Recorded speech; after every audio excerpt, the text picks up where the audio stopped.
Welcome, real estate agents. This is Joey Sampaga, and this is the Weekly Closer Podcast. How you guys doing? How's everyone doing? What's up, my man? How you doing? Hey, guess what? Jeff isn't with us. We've got someone better looking over there. We got Greg. Oh, thanks. Yeah, and then we have a special guest with us, Heather Nicely. Hi. How are you? So good. Good. And you are with the Red Fox Real Estate Team. Yes. All right. Well, first of all, let's go ahead and jump into it right away. Let's let Jeff know how much we miss him. Do we miss him? Not at all. Okay. No, I'm just kidding. Jeff, I do miss I'll you. miss you, Jeff. I miss your lovely radio voice. Yes. Welcome to the Weekly Closer. Exactly.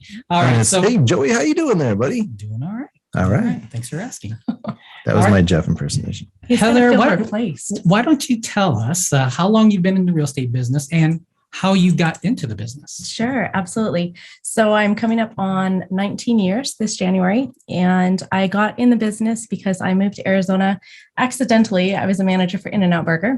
I was flipping burgers. Nice. And when we opened the Arizona market, they asked if I would consider moving out here for a year to help open a couple stores. Okay. And during that process, I looked at the price of houses here in Arizona compared to California and went, wow, I could actually afford a house here. So I started shopping for a house, walked into a builder, did not have a realtor, thought that the agent working for the builder was representing my best interest because they were so nice to me and had a horrible experience. Okay. I was pregnant with my first child at the time. I was pregnant through the entire build of our house.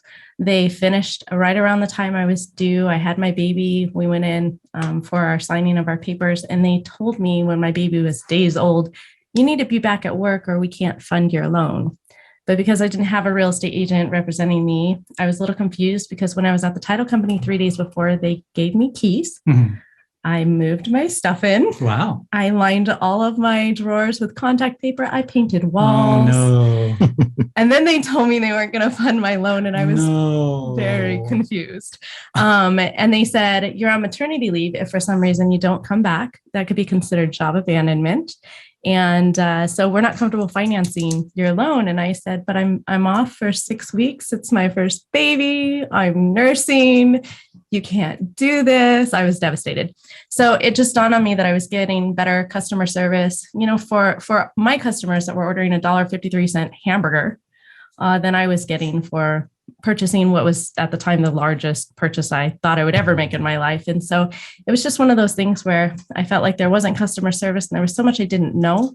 And it just became a passion of mine where I just felt like I wanted to help people through that process, especially as most of my friends were also fellow managers for the same company, also relocating out here. And so it seemed like maybe I could help them not go through the same pain if I just hurried up and got my real estate license real fast. So Yeah. Well, I don't think the public understands that the builder contracts are so centric towards the builder and they have zero representation for the customer coming in or zero fiduciary. Right.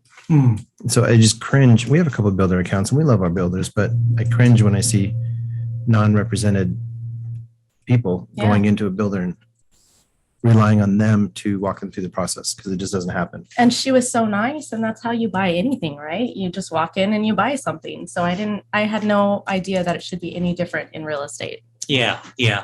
So you also are in the lending business. You got into it in 2020, is that right? yeah, I sure did. So during my real estate journey, I've done a couple of things. I kind of accidentally got sucked into the property management world for a little while and sold some software for property managers and have done a couple things in that space. And at the same time, I, always go back to my first love, which is real estate. And I was doing a transaction towards the end of 2019 and it went horribly wrong.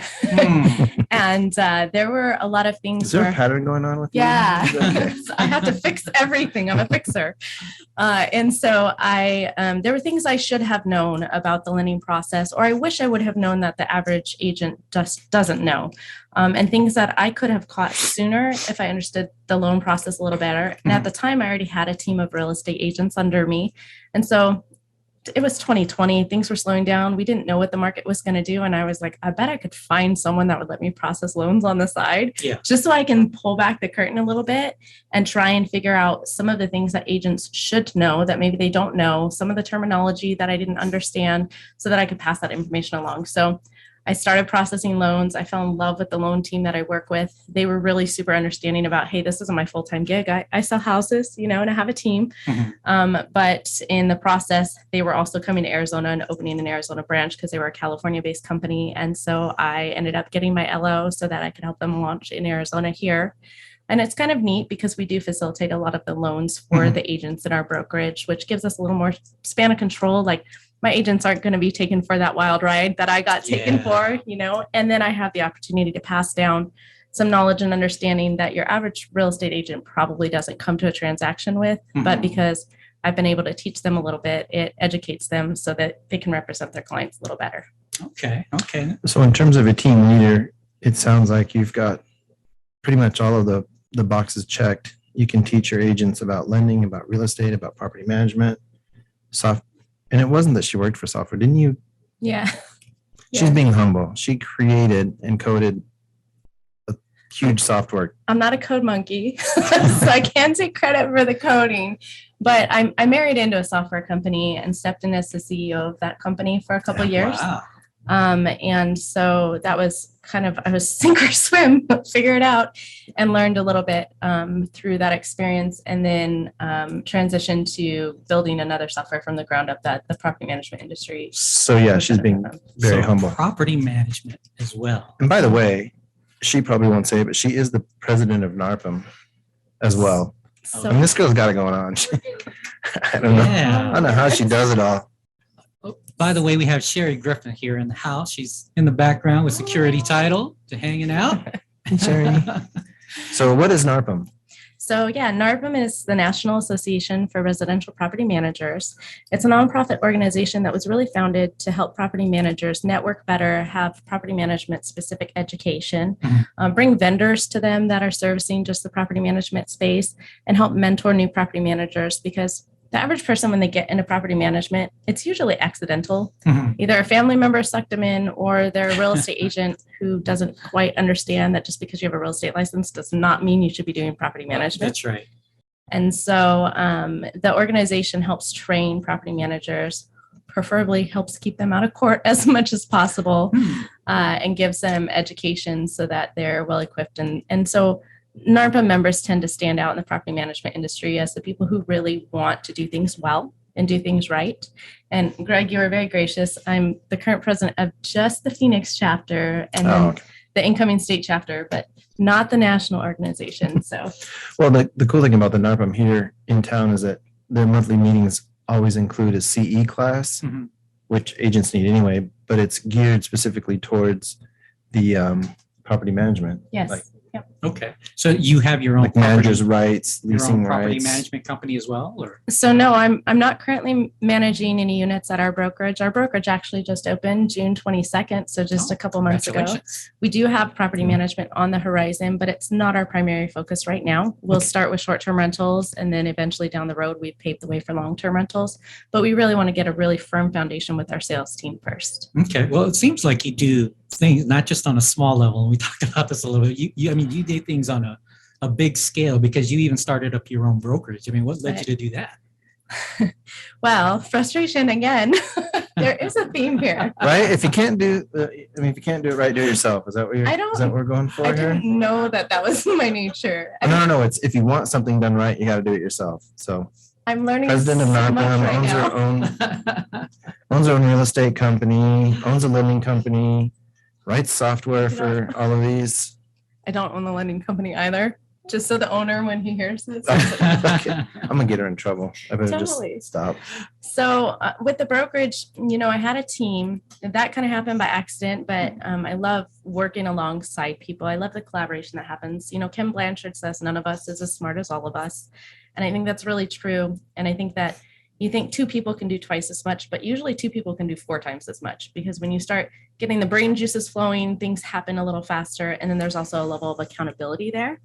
And so I think that most of the time when you team up with somebody, as long as you're not distracting each other, you can be pretty productive. Sure. And so I would work with other agents, and then it just kind of accidentally happened that we were going to form a team. And it was a very informal team. It wasn't like these like, oh, we're going to do this and this and this and have these splits. And it was just, hey, let's just work together as a team so we can brand together as a team. And so we can be safe during open houses and when we work with internet leads, because a couple of us were girls.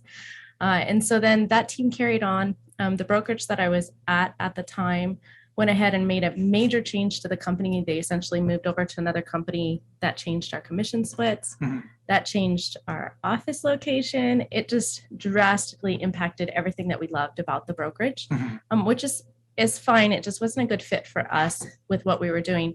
And so we moved to another company.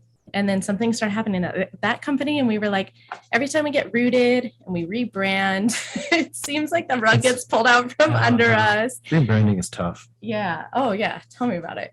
And so, I always said, I don't want to get my broker's license. I was like kicking and screaming because I just felt like it was like an ego thing. Like if I'm not going to use it to have my own brokerage, it's just that I want a title. Like, why would I do that? Why would I want the extra liability?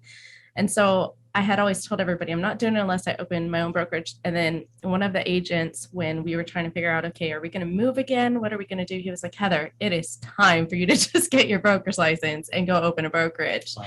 And I like dismissed it immediately. I was like, oh no, not even. It's fine. We're just going to go somewhere else. But then the more that we thought about it and charted like what our values are, the more we realized that our values and our mission are so incredibly different from what you can find at any other brokerage, because we're very people-centered and our focus is different than any of the places that I was interviewing, trying to figure out where we could move our team to. And so that's kind of how it happened. So I just noticed this book that was sitting in front of her. Did you write this? No. Just kidding. It's called The Leader and the Coach, The Art of Humanity and Leadership, which pretty much sums you up. Yeah. So how many people do you have on your team? So we currently have 15 agents, including myself. And I'm guessing that you do a bunch of coaching. I try to work one-on-one with my agents. I think most of them would say that's probably accurate. I always say I'm going to coach to the level that you are going to invite me to coach.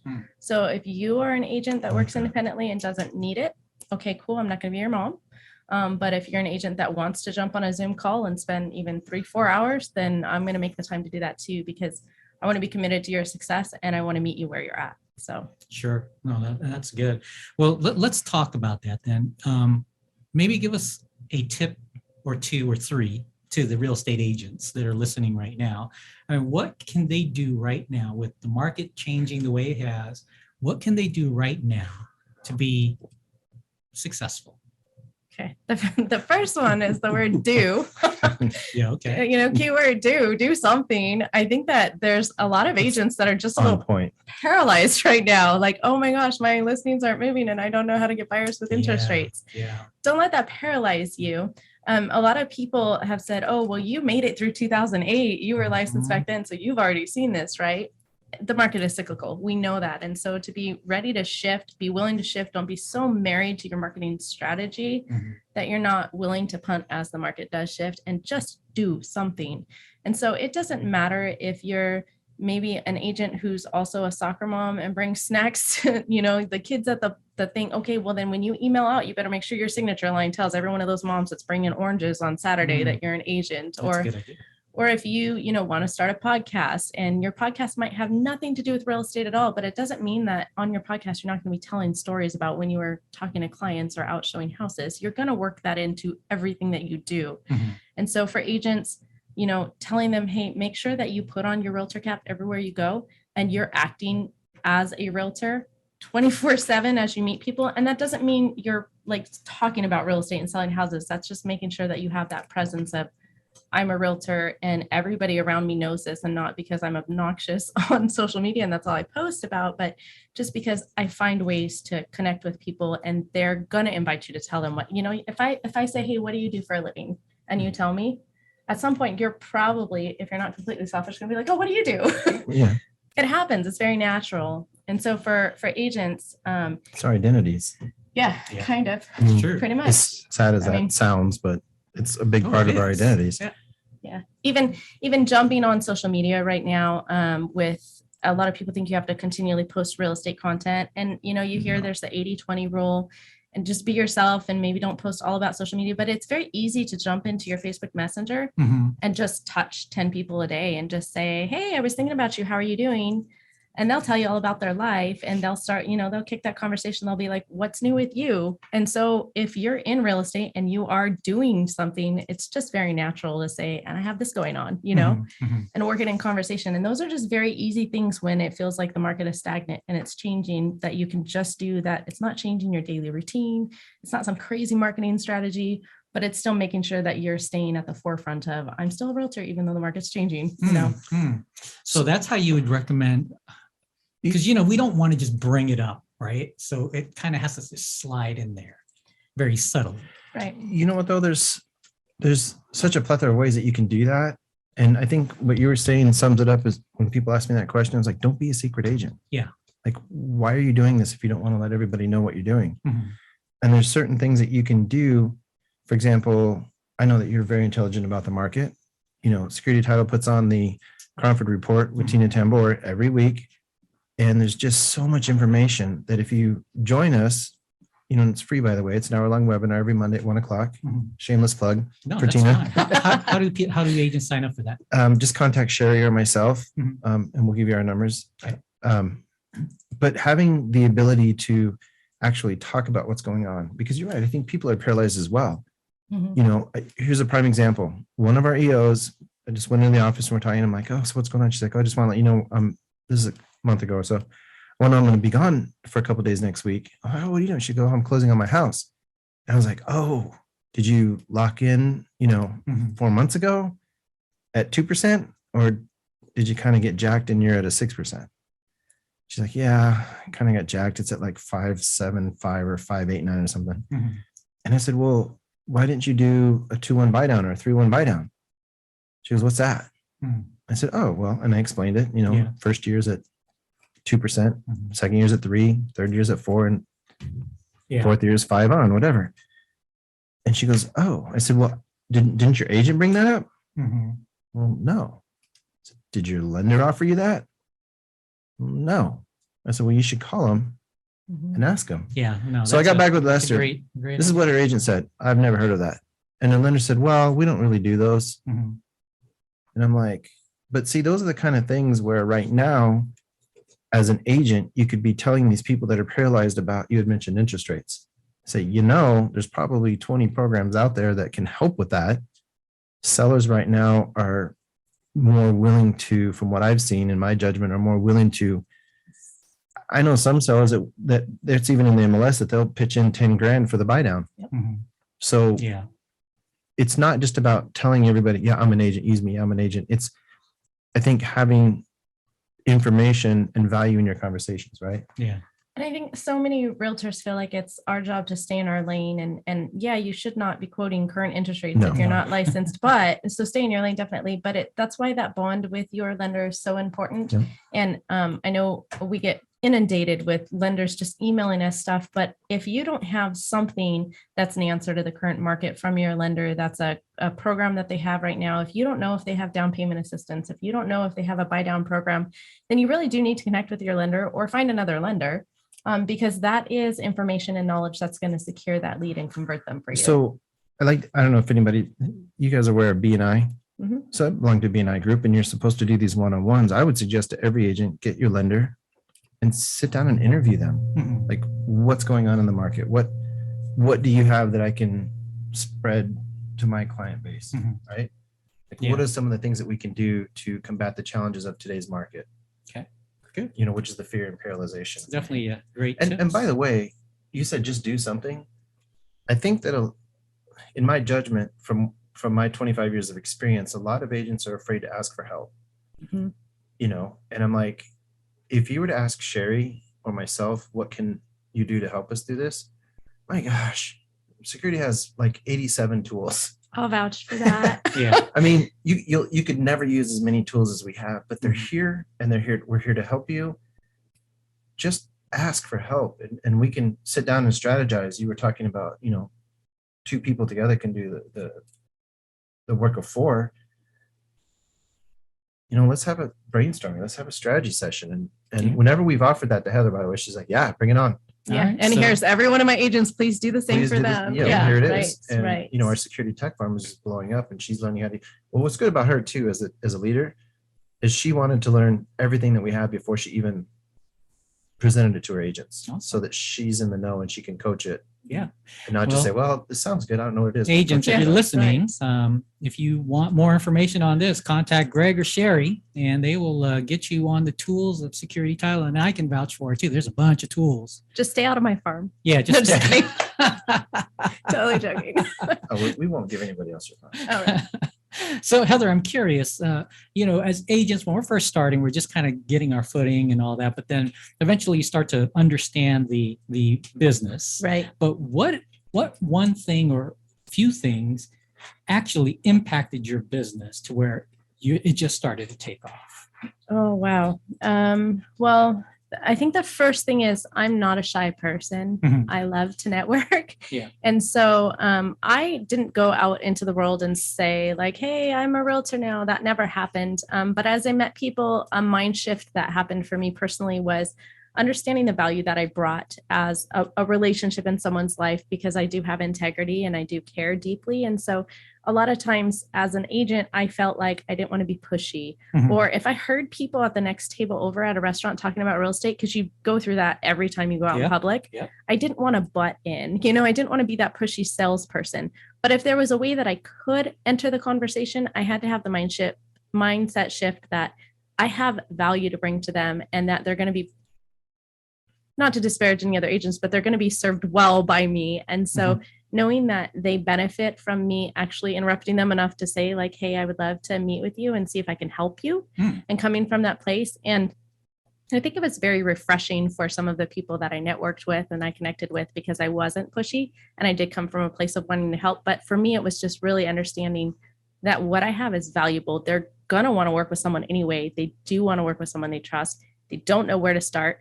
They don't necessarily want to call the agent off of realtor.com, but that's all they have if they don't have anybody else. And so for me, the first thing was that mindset shift of, hey, I'm here and I want to serve, and I'm not just here to make a quick buck off anyone, and I'm not going to do anything dishonest. So I'm not doing them any favors by walking away and not giving them the opportunity to work with me. And so that was probably the first thing. The second thing was embracing change and being malleable. I had a really hard time as the market continued to shift. When I started this business, we faxed offers still.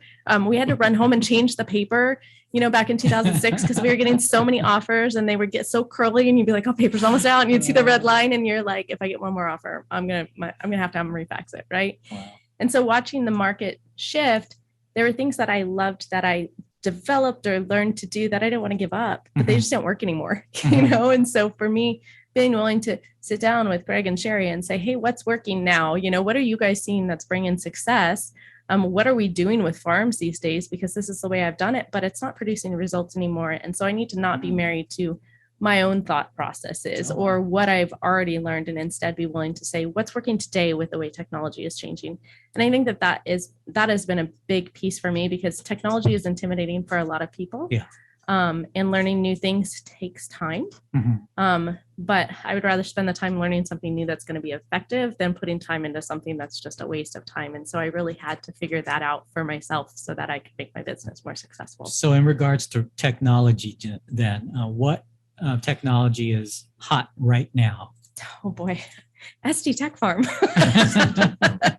No, really, it really depends on what type of marketing you want to do. I am going both feet in right now, and it's not new technology, but the YouTube channel, our brokerage is launching. We have 189 videos, half slated, half scripted, some of them filmed already, to launch our new YouTube channel.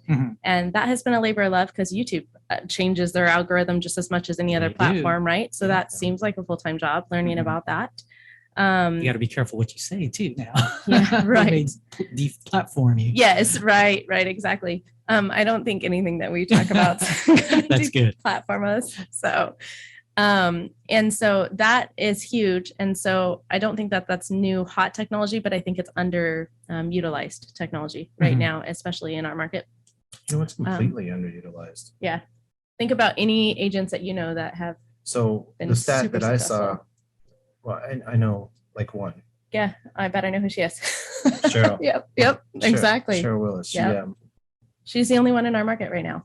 That's the only one I know of. And she's doing 30, 40 transactions a year just from, I believe, just from her YouTube channel. But I think the stat was only 2% of agents currently use YouTube for their business.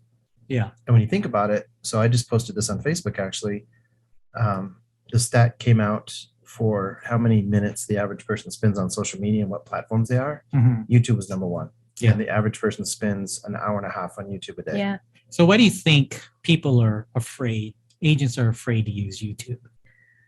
Oh, I'm just going to be candid.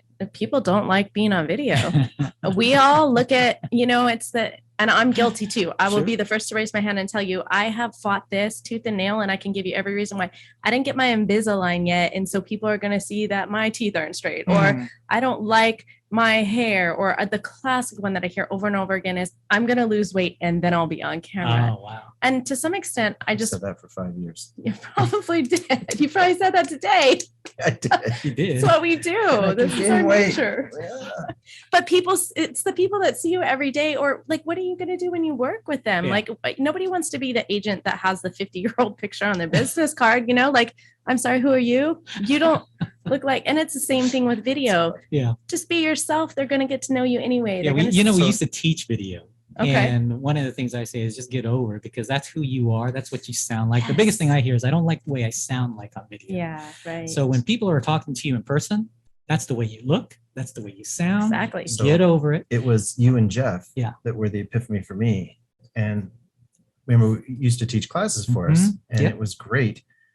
And I don't know if it was you or Jeff, but I said, I just don't. Is this the way I sound and look? Because we were filming it, right? It was at an academy, one of the classes we used to do, Tech Tuesdays. Yeah.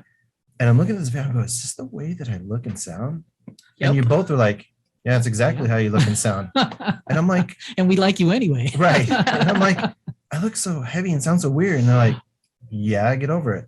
That's right. I'm like, okay, well, if that's the way I look and sound, there's nothing I guess I could do something out of it. Yeah. Whatever. Yeah. But I think not only the fear, but just the know-how.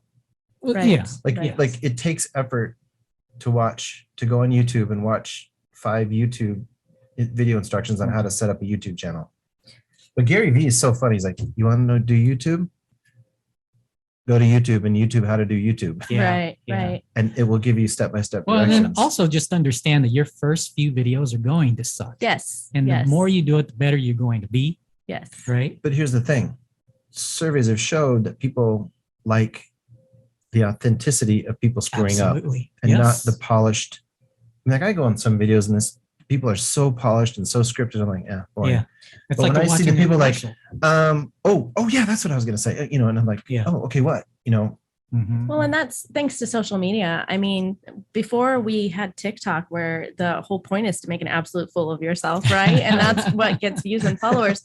We true. expected video content to be polished. We expected it to be professionally recorded, professionally edited. But now we are so conditioned to seeing people creating their own content that have no idea what they're doing, that it's lowered the bar and made it more authentic for us. Which I think is a good thing though. Absolutely. Yeah. So like Gary Vee, I don't know if you guys follow him or not, but when he first started Wine Library, he's like, okay, this wine is red, and he'd drink it and he'd be like, it's pretty good.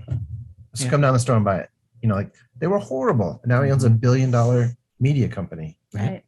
So yeah, it was getting back to you. Just do it. Yeah. Just Right. Just do it. So Heather, okay, you're working on your YouTube stuff. I can't wait to, I'll be one of your first subscribers. I want to see all of that and see Subscriber what you're number doing. And so what, do you have like any niches that you focus on, things that you are good at, and the type of clients that you're looking for that Yeah. you like to work with? So it's funny that you asked that. Our brokerage is niche, and our vision statement and our values and everything is centered around the coaching aspect, the support aspect, Okay. right? And so when you ask me that question, I'm going to talk about what I do for my agents and my niche. Sure. But then we talk about the agents. Our brokerage doesn't have one specific niche, because we really hand tailor everybody's marketing plan towards what they're good at, what they want to do. Yeah. I'm not going to sit in front of 15 agents and be like, guys, you got to do open houses. Open houses is where it's at, because some people are going to excel and do amazing at open houses. Some people are going to sit there like a bump on a log, let them take the flyer. They're not going to engage that person. And some people are really poor at doing follow-up. And so even if they sit in open house, they're not going to get anything because they're going to be really bad at follow-up, right? Mhm. And so to some extent, you can teach some of those habits, but to some extent, you have to really sit down with the agent and figure out, what are you good at and what do you enjoy doing? Because if they don't enjoy doing it and they dread it, they're going to find every excuse in the world for why they're not going to do it. And so every single one of my agents essentially has a different niche because of that. And it's interesting to see how that's kind of taken shape, because I don't think I was prepared for that 3 Mhm. months ago. But now looking at it, I think it's actually very cool because there's so much diversity in our brokerage that I know exactly who's going to work with who. If a lead comes in, I know exactly who's going to be best at that, just based off of seeing what it is that they excel at. So, and what is that they're interested in and how they Mhm. want to take their marketing. Yeah, that's a good point. That's a good point, because agents, when they first come in, and I understand, they first come in, they think they're going to make a lot of money. They say, I'll take any leads. I'll work in over this area, and this area, and I'll do this and that and this. But then eventually, they need to niche down so that they can focus on Right. that. And when people think of a certain thing, like I love to go hiking, oh, this person here loves to hike, this real estate agent. Right. Why not work with this agent? Right. Exactly. And while that agent is maybe on taking a hike or something, he can whip out his phone or her phone and then just start talking about hiking and Right. say, so whatever it is. Yeah. Yep. Yeah. I think niching is huge. All right. So before we get into the next segment here, is there anything else that you want to talk about? Oh, goodness. Talk about with the agents or? Yeah, I think that, I don't want to continue to plug our brokerage, but I think that the biggest thing for me with shopping for a brokerage and, being licensed as long as I have, I've been at a couple places and Mhm. and I think that I always went into real estate or switched brokerages with the mindset of, the fees mentality. How much of my check are you going to take? What are you going to charge me to hang my license here? Mhm. And are you going to give me support? Because of course I wanted to know what I was going to get for that. I'm starting to realize that those were the completely wrong questions to ask. And when I wasn't successful, part of that was because I was at a brokerage where I was so concerned about what they were charging me Yeah. that, they say the whole, like, it's better to have a part of something than none of nothing, And so having that mentality as we started our brokerage, we decided that our value statement was going to be more important than our mission statement, Mhm. and that we were going to value integrity over prosperity, Nice. camaraderie over competition, and encouragement over harm. And that's the core of, every single day when I think about, are we hitting that? And even when things come up on a daily basis, I have to go back to that and say, is this integrity over prosperity? Is this encouragement over harm? And so to see what agents can do together, to see that from the top down, I'm just as responsible for encouraging people to work together.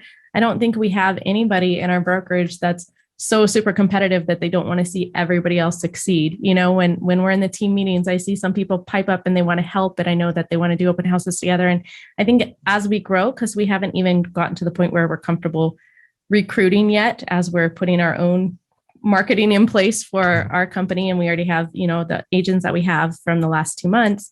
I think that as we continue to grow, when somebody sits down and they ask me, well, what are your fees? I can tell them, hey, we're super cheap. You should totally come hang your license here. But the coach in me is going to come out and say, you're asking the wrong questions. You really need to make sure that your leadership is in alignment with the types of things that you at your core soul level need. Sure. And you need to make sure that you're going to want to see those people, talk to those people, call those people, get to know those people, because they are so important to helping you succeed on your journey. They're the person that's going to notice when you're missing and call you and be like, hey, how are you doing? And so I think having the same moral set or alignment with values is really important. Okay. Well, if agents wanted to contact you, how would they do that? Heather at redfoxaz.com. Mhm. Or if you just look up Red Fox Real Estate, you'll get to me. Okay. So, all right. Agents, if you want more information on Red Fox Real Estate, go to their website, redfoxrealestate.com. redfoxaz.com. az.com. Mhm. All right. So, all right, let's go ahead and move on to our next segment here. Sweet. That's getting into the ring. All right. Okay. So it's going to be some quick This is the fun questions. part. Yeah. I got ground game. Yeah. Quick ground game. So All right. there'll be questions and answers, and the answers have to be kind of quick. Okay. All right. Here's the first one. Why do you think real estate agents are not successful? I think for the most part, it's what we already talked about do. They don't Mhm. know where to start. They don't know what they're supposed to be doing. And then they're comparing themselves to everybody else. So they're just throwing noodles at the wall, trying to do what they see this agent doing, that agent doing. And, oh, I think I can do that cheaply. And then they're trying to do everything and feeling like everything's not working because they're not realistic about how long it takes to stick with one thing. And so they tried this, they tried this, they tried this. Now they're giving up. Okay. All right. What's So that would be consistency. consistency? Yes. Number Greg's one. been on here a few times and that's his answer. And he's Every sticking to time. it. Consistency. I agree. We didn't plan that. And then what's the best advice that you've ever received from anyone? Well, definitely my dad. Mhm. I didn't know my dad growing up, but when I met him, I had a ton of respect for him as a businessman because he was just absolutely brilliant. And he has 3 different quotes that are my 3 top quotes. The first one is, they can't eat you. So anytime I've ever been scared to do anything, I've called him up and been like, Dad, he passed away in 2020. So I actually missed being able to call him, but he'd just be like, kiddo, they can't eat you. And he's right. Like, why am I going to let the fear of failure, the fear of rejection, what is it that I'm letting drive? They can't eat me. So I might as well just try. Right. And it's, if I'm not successful, I'm going to learn from it. Yeah. And then the second one, he used to always say, you know, whenever I would be intimidated by something, he'd say, hey, we're all the same. We all put our pants on the same way, one leg at a time. Doesn't matter if it's the president or the janitor. Mhm. You just remember they put their pants on the same way as you do. Yeah. And then the third one he would say, and I think this probably has driven me more than anything, he would always say, you know what, eventually, if you turn over enough stones, you're going to find gold. Ah. Yeah. And that's true. And so I don't have to have the mentality of this has to be it. I just have to have the mentality of I'm going to turn a stone over and we're going to see what happens. And it might be gold and it might be a learning experience. Okay. Tell you That's something. good. My favorite quote lately is from Sherry. Yeah. You know what it is, huh? Really? Is it clean or? Well, Well, what is it? buy the shoes and eat the cake. Buy the shoes and eat the cake. I'm like, Okay. oh yeah. Nice shoes, Sherry. Yeah, she does have nice shoes. And the cake. Buy the shoes and eat the cake. No, that's awesome. That's All good. right. So what is your favorite book right now? My favorite book right now.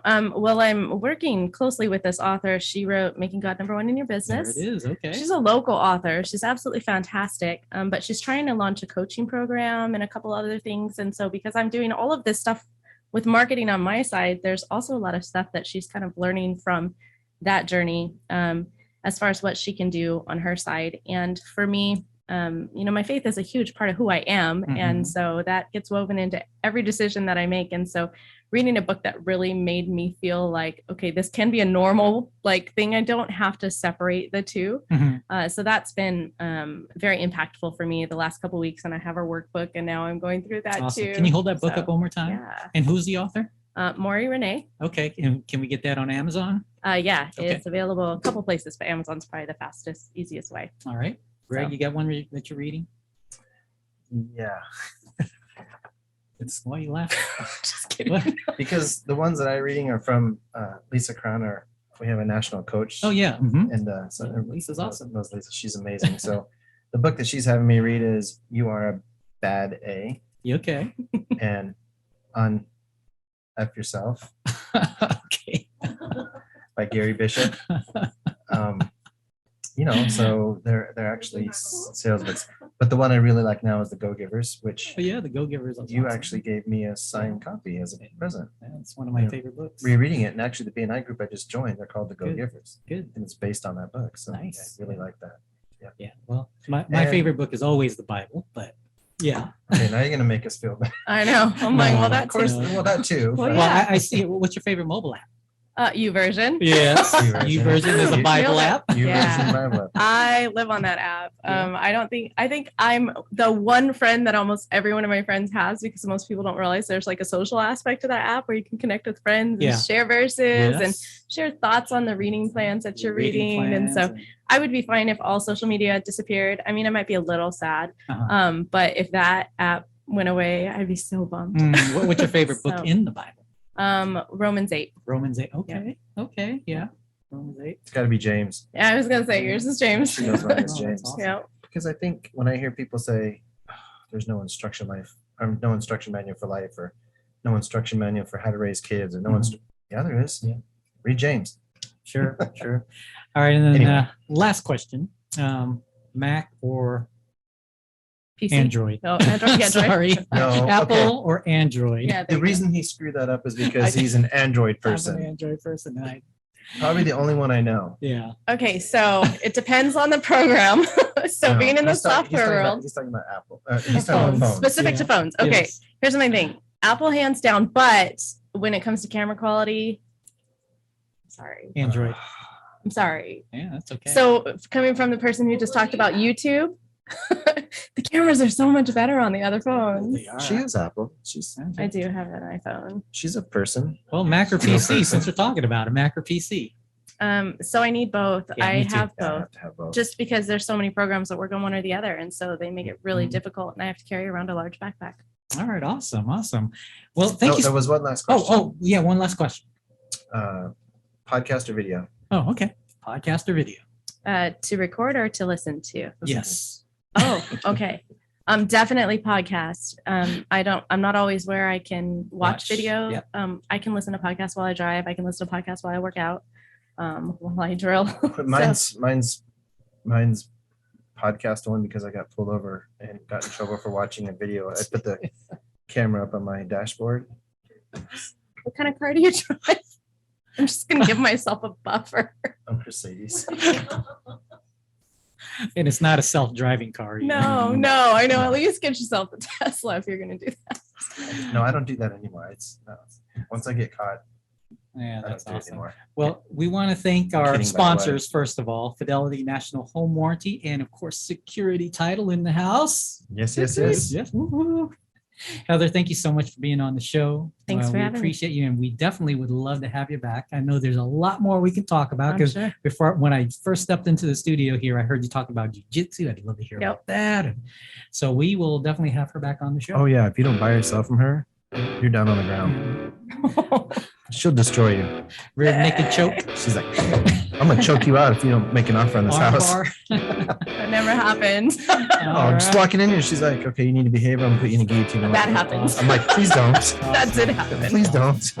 Well, agents, thank you for joining us for the Weekly Closer podcast. Until next time, have a great day. God bless. Bye now. Thanks. Bye. Good job.